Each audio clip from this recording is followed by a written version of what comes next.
Be ready. 15 seconds.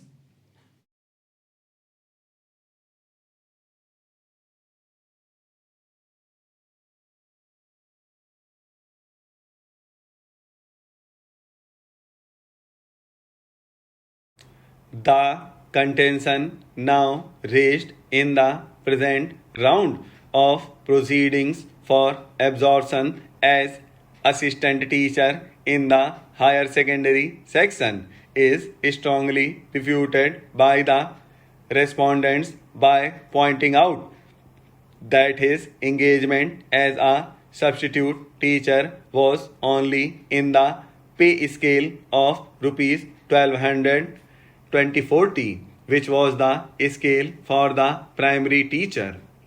They contend that his claim that he was allowed to take classes for 11 and 12 is unfounded.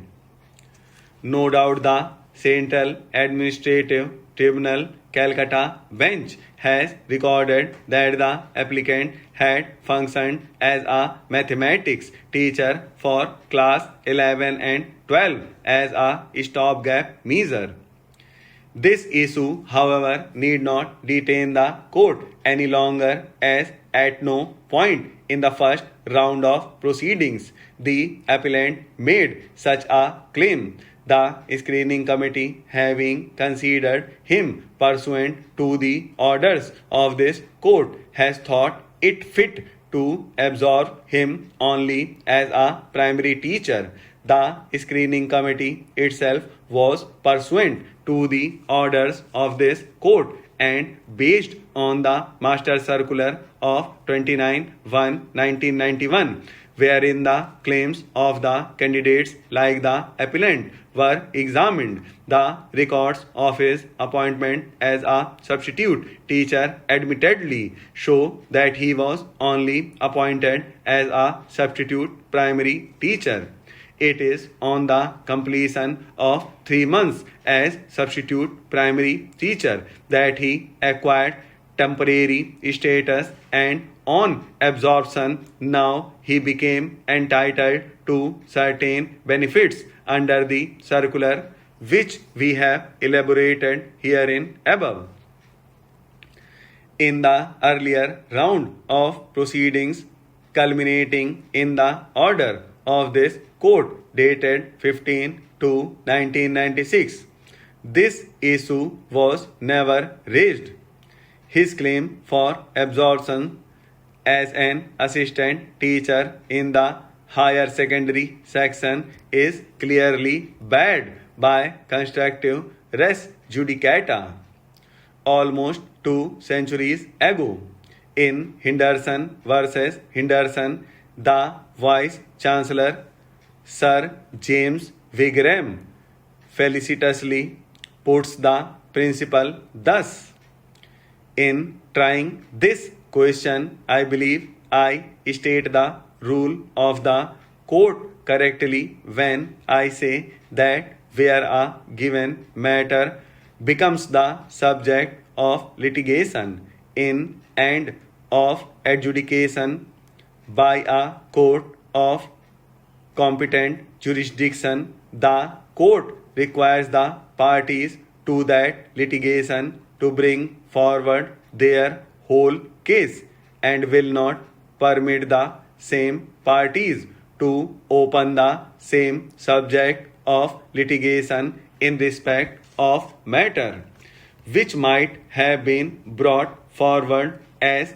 part of the subject in contest but which was not brought forward earlier. This principle, popularly known as the doctrine of constructive res judicata, based on the might and ought theory, has been recognized by this court in several judgments.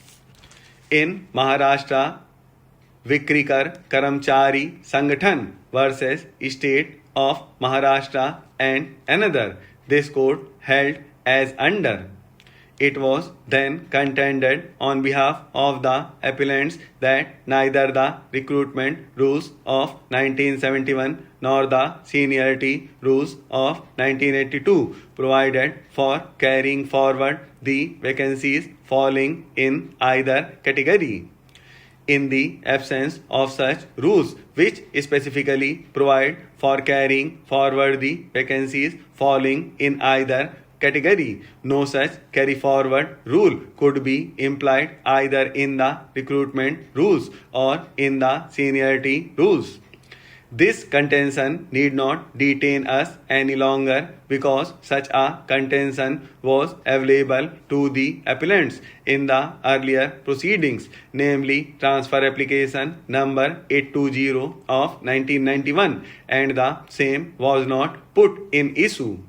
That not having been done, it must follow that such a contention is barred by the principles of constructive res judicata. Neither the contesting respondents nor the appellants ever raised this contention at any stage of the proceedings in transfer petition number 822 of 1991. It would therefore be too late to raise such a contention when the seniority list has been finalized pursuant to the judgment of Matt Bombay bench in transfer petition number 822 of 1991. The doctrine itself is based on public policy flowing from the age-old legal maxim which republic state had bounden duty, which means that in the interest of the state there should be an end to litigation and no party ought to be vexed twice in a litigation for one and the same cause. The contention raised on behalf of the appellant that he should at least be paid the salary and allowances as paid to the assistant teachers in the higher secondary section for the time he functioned should also fail for the reason as set out herein above. The appellant, however, cannot be denied continuity of service under the Master Circular. Read with the orders of this court in Srimati J.D. Roy and the order in the appellant's own case, that is CA number 3557 of 1996. This is a fresh cause of action which has arisen in view of his absorption on 2/1/1998, subsequent to the culmination of the earlier round of proceedings. The conduct of the authorities themselves in subjecting the appellant to screening before the screening committee clearly indicates that even they wanted to treat the appellant's case on par with the case of Srimati J.D. Roy and others. At the outset, we may mention that the dispute between the parties pertain to the shares of respondent number 1, Star Health Insurance Company, standing in the name of the respondent numbers 3 to 7. As per the appellant's plaintiffs, it is respondent number 2 which has the beneficial interest in those shares.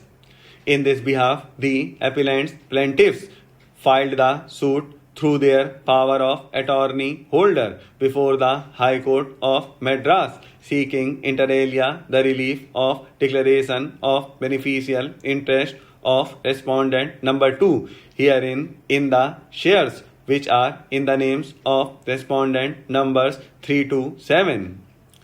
These constitute a total of 6.16% of the share holding of respondent number 1. However, issue before this court is very limited, which pertains to the territorial jurisdiction which whether High Court of Madras has the territorial jurisdiction to entertain the suit filed by the appellants herein. As per Clause 12 of the latter's patent, along with the suit, the plaintiffs also filed application for seeking leave to sue on the ground that a substantial part of cause of action had arisen within its jurisdiction.